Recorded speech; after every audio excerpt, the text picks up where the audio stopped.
Hey, what's up, everyone, and welcome back to Carefully Speaking. I'm your host, Dr. Jamillah Brown, and today we're continuing our April Awareness series by talking about something that is really close to my heart, and that is Black Maternal Health Week. So we're right in the middle of it. Today is April the 13th, and this week, Black Maternal Health Week, which starts on April the 11th, or started April 11th, and continues throughout April the 17th, this is a time to really shine a light on the experiences, the challenges, and the strengths of Black birthing people and families. But before I go any further, before I get into this, I just want to take a minute and to say something that's really important. You are going to hear me use the words like mother, birthing person, and woman interchangeably throughout this episode. And that is intentional, but I do want to be clear. I know that not everyone who gives birth identifies as a woman or as a mother, and I see that, okay? And I honor that, and I want to hold a space for everyone, for the full range of birthing experiences and all identities. So however you show up in your body, however you show up in your identity, in your family, or in your community, just know that I see you and that I am with you, okay? So with that being said, let's talk about why this week matters so much. So let's start with what we know, okay? Black women in the United States are nearly 3 times more likely to die from a pregnancy-related cause than white women. This is a stark fact, and it comes from the Centers for Disease Control, 2023, right? What's interesting about this is that the statistics, the outcomes don't change when we account for things like affluency, income, access, right? So no matter how much education a person has, no matter how much money they have, no matter how wealthy, no matter how much access is afforded to them, the outcomes still remain the same. And why is that? Well, it's because it's not what we don't know or what we don't do. No, it's not about our behavior. It's about how we are being treated. It's about how others are treating us during those critical moments.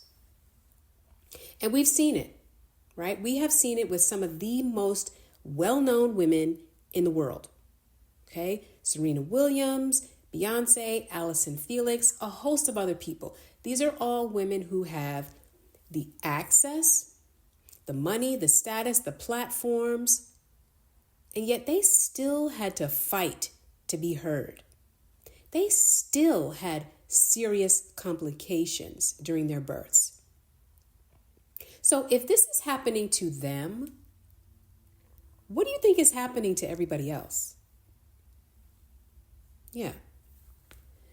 Well, I'm going to tell you my personal story. So I've mentioned before that I'm a mom of 2, and I actually gave birth to both of my kids at home. And I was able to do that because I was connected to an amazing midwifery practice called Birth Care and Women's Health. They're located in Alexandria, Virginia. So anybody that's in the DMV area, definitely check them out. I give them a huge shout out here.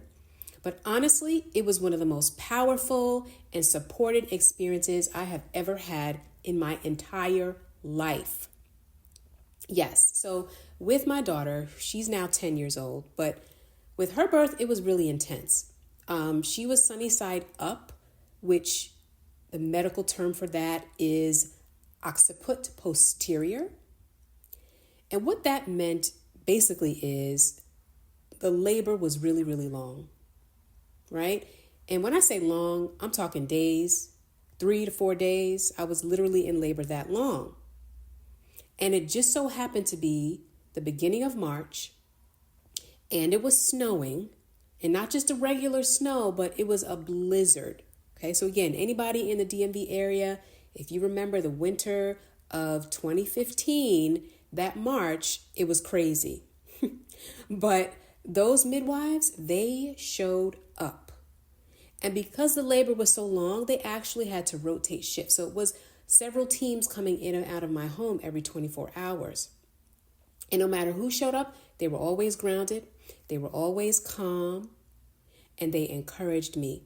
They encouraged me to stay with it, to trust my body, to make pivots when needed, and they never rushed me.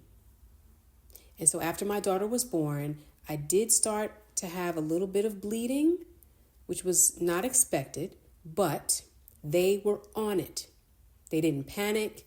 There was no chaos. There was no drama. They handled it right there in my home, and I didn't need to go to a hospital. I stayed safe, I felt seen, and I was able to be at home and bond with my child.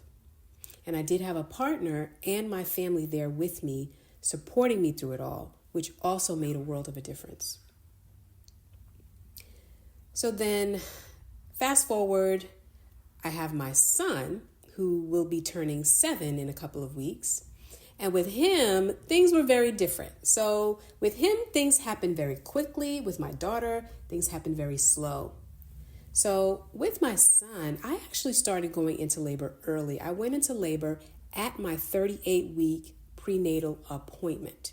Yes. So I'm sitting there in the waiting room, waiting to be called. And then all of a sudden, I'm starting to feel weird. And so I finally get in front of my midwife, and she's looking at me and she's examining me, and she's noticing that every 15 minutes on the minute, I'm squirming, I'm wincing. And so she says to me, or she asks me, "Are you okay?" And I'm like, I don't think so. I'm just kind of feeling a little off. But she knew that this baby was coming. So at the end of the visit, she encouraged me to go straight home, to eat, to get a lot of fluids, and to rest. And that's exactly what I did. And I ended up giving birth the very next morning at home with my partner by my side. And it was beautiful. And so I realized that these kind of experiences are rare, unfortunately. And I do realize that I had some privilege. I had some access. I had some options. And I had some people who were listening to me. But unfortunately, that's not the reality for too many Black birthing people.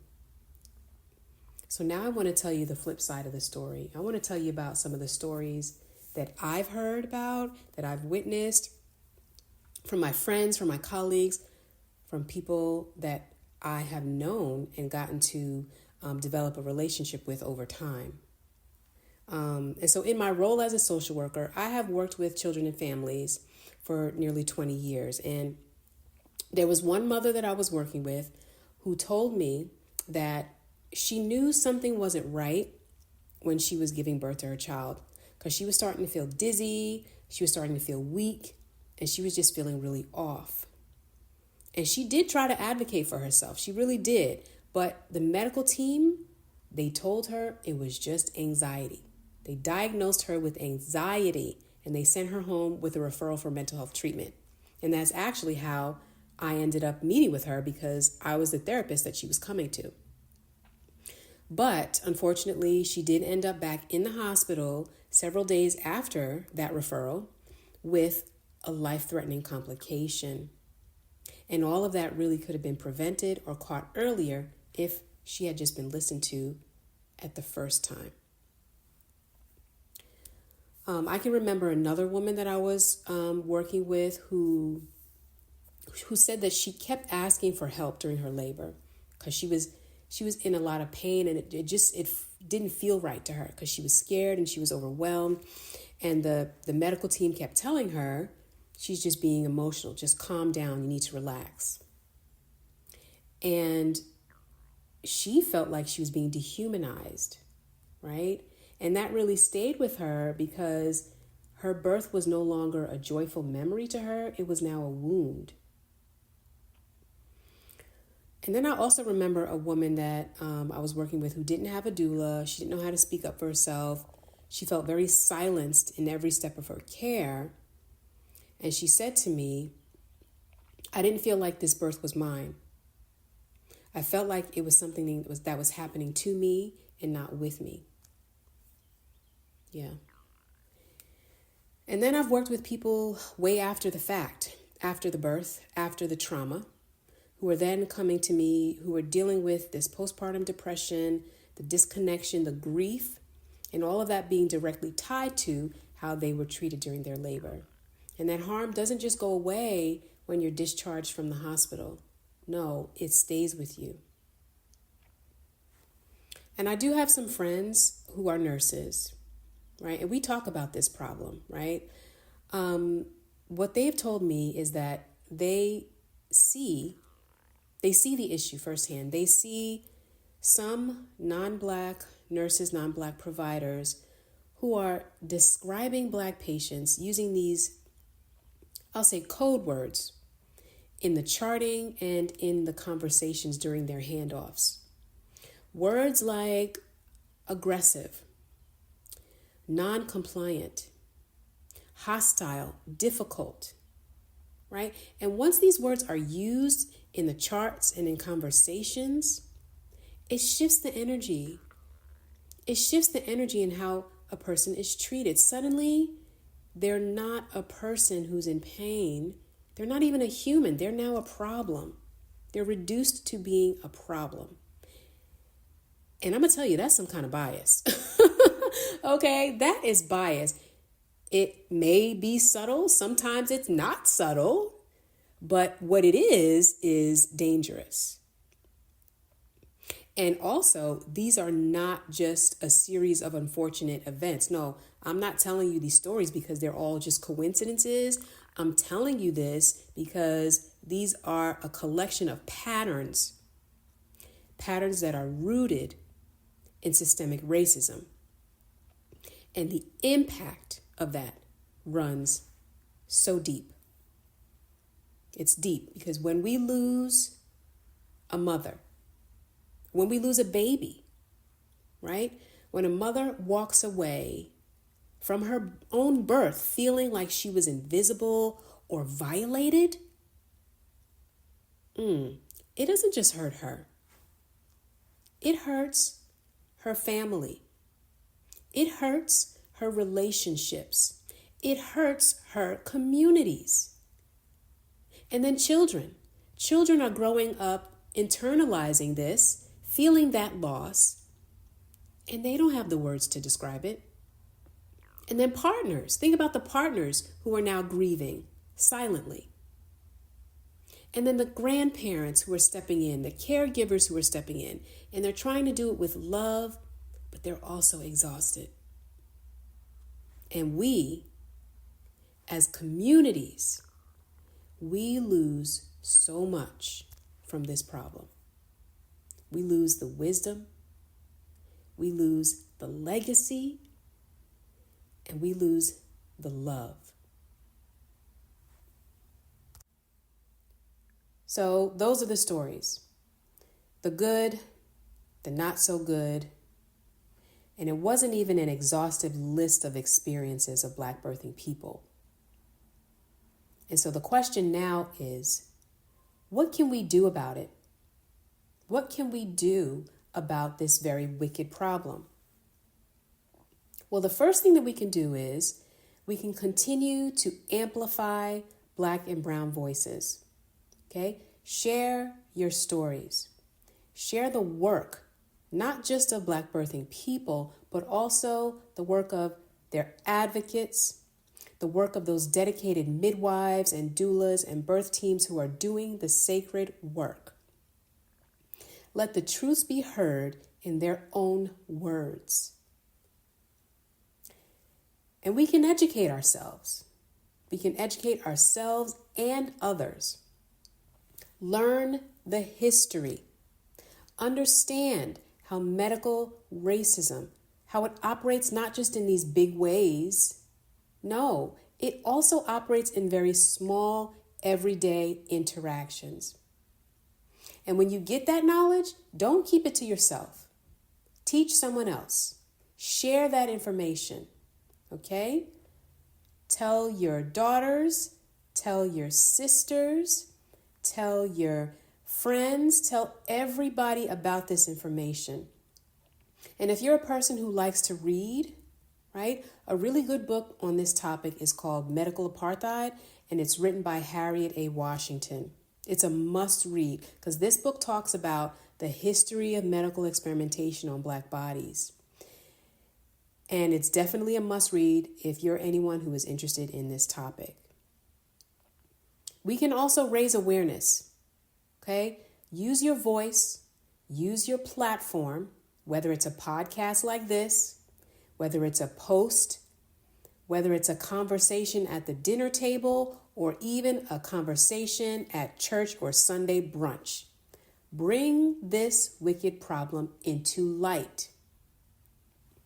And if you're someone who is very active in the community or wants to be active in the community, you can advocate for better care. That means policy changes, but also interpersonal changes. Showing up in spaces where Black birthing people are being cared for and making sure that their care is dignified and safe. Support those midwives and the doulas. Support the organizations like Black Mamas Matter Alliance, Sister Midwife Productions, and the National Birth Equity Collaborative. These are just some of the organizations that are out there fighting for reproductive justice, fighting for maternal health equity, and working to save Black mothers. And most importantly, we need to listen to Black women, period. End of story. Not after they've been dismissed 3 times, not when things get serious, from the beginning and the very first time. So I want to leave you with this quote from Maya Angelou, who said, "I can be changed by what happens to me, but I refuse to be reduced by it."